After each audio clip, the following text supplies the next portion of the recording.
So on the spec sheet alone, the Lenovo K3 Note is an incredibly appealing device. It comes in at the very entry level point of the Android market, at the sort of similar price level to something like the Moto G, just above the Moto E, and it's coming with an octa-core 1.7 GHz Cortex A53 CPU, a next-gen GPU, 2GB of RAM, and a 1080p 5.5-inch IPS display. To start with, I love the design. I mean, the back is a beautiful matte finish. It's got a kind of almost pearlescent sort of sheen to it. It's very, very nice to look at, and you can only really see it in person. The actual ports are exactly as you would expect. A little bit weird that the micro USB is right on top, but you get used to that very easily. It doesn't really take anything away, it doesn't really add anything. Now this thing actually surprisingly also has a removable back, even though it initially gives the impression that it doesn't. Lenovo has managed to create a body that feels like it's a unibody, but actually has the benefits of a removable back. We have a 5 megapixel front camera and a 13 megapixel rear, both of which promise seriously high-end performance. We also have a two-tone dual flash. So far, really impressive. The device is fairly thin, not exactly coming in at the sort of extreme end of the market, but it's slimmer than average and it feels very comfortable in the hand. The phone is slightly curved at the back, and so a bit like the LG G3, it just kind of slips into your palm. The packaging was great, I was impressed. It comes with a screen protector, a case, a plug, and an adapter. Pretty nice. The combination of the modern, refined design, large screen size, and high screen to bezel ratio make this look and feel like a flagship. So now, let's talk about the features of the K3 Note.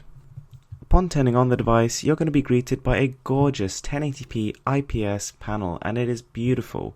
The colours are rich, the saturation is high, it's extremely sharp, and I have to say this is one of the best mobile displays I've ever seen. It's not 2K, but honestly I appreciate that. I actually think that's going to benefit the device, it's not going to slow performance, and it's going to keep battery life on point. Dominating the front of the phone, the screen is a real highlight here. It's absolutely gorgeous. Now the camera I was extremely impressed by. Being 13 megapixels, it kind of sits in the middle of the boat of today's flagships, and it captures glorious details. I mean, this is literally, zooming in all the way, no flash used. In sort of middle lighting, you're capturing SLR quality photos.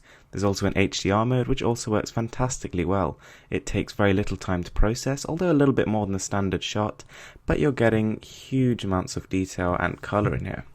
So as you can see in dark environments, the flash is actually very bright and brings out the true color of the object you're trying to capture. However, it does sometimes overexpose and maybe washes out the background. But in low light, even without the flash, you'll be surprised at the detail you can capture. It really is something to behold. The camera is really good on this device. Now, the speakers.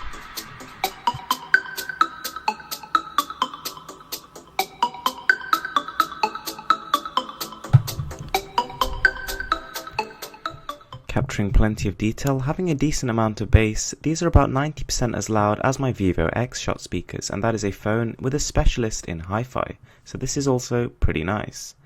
So the internet browsing is extremely quick. I mean, I was surprised by how smooth the transitions were, how quickly the web page was loading, even with ultra-high resolution pictures and images. A website like Apple's, very demanding, but also very optimized, was going extremely well.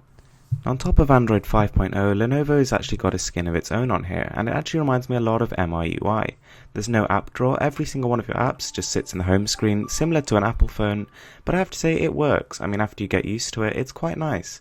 If you really decide you hate it, then you could always just switch to something like Nova Launcher and just customize your own way. Now the updates are coming very regularly. I've already had 3 for the device and I've only owned it for about 2 weeks. It's really great that Lenovo is trying to strengthen its brand here by providing consistent updates and making sure that your device is always ahead of the pack. To be honest, I actually really like the skin on here. It's clean, it's minimalist, it's colourful, and it's playful. It's just quite a nice thing to use. So swiping down from the top, we have Max Audio. This is a built-in amplifying technology which actually improves the sound of your phone. Coming through the speakers and the headphones, it's supposed to increase fidelity, detail, and soundstage. I have to say it makes some difference, although not exactly groundbreaking. It's just a software algorithm. The dial pad is nice, easy to read numbers, it's fast to type, and you can just tell what's going on. Now the battery, rated at 3000 mAh, is extremely good. Being a very efficient processor, newer software, this thing is actually going to last at least a day and a half on an average usage. So the lock screen has some nice little features. You can swipe from the left to open up the dialer and the right to open up the camera. The features on this device are all round outstanding. So now we're going to take a look at performance, and this device in day-to-day use is extremely nippy. There's not one single lag when using the actual UI of the system. Intensive 3D games like Implosion are still running incredibly well. This is running at a smooth 30 frames per second, which is actually the cap. The game can't run at 60, but I get the feeling that even if it could, this phone would probably push it. So yeah, you actually never really get the feeling that this is not a flagship device. Throughout the whole usage, you throw anything at it, whether it's Modern Combat, whether it's Nova, whether it's Implosion, it seems to just destroy it. Now another example is Cat Simulator. Although being an absolutely terrible game, I definitely recommend you don't download it. It's actually fairly graphically impressive with shadows, loads of objects, and just free roaming. That also runs fine. You know, games which are obviously then 2D or 2.5D are no struggle whatsoever. Even first-person shooters like Brits Brigade and, the Respawnables, they're also working absolutely perfectly. The games look great, they perform great, and they sound great. It's just a ultimate experience, really. And then we go to Antutu, and the phone scores over 45,000. This is meant to be an entry-level device, and it's beat out every single flagship from last year. The only things that it's losing to are the Nexus 6, the Note 4, and, devices packing the Snapdragon 805 or higher processor. I mean, this is extremely, extremely powerful. This is right at the top of the charts. This is going to be competing pretty safely alongside phones like the HTC One M9, the Samsung Galaxy S7, and the likes of the LG G4. Frankly guys, I'm blown away by the Lenovo K3 Note. I was impressed initially by its strong build, its large capacity battery, its great buttons, its great aesthetic, and its included accessories. But the more I began to use the device, the more and more impressed I became. Its speakers are very solid, its camera is fantastic, and the microphone audio quality are also excellent. It also has dual SIM functionality, which beats out almost every single Western phone.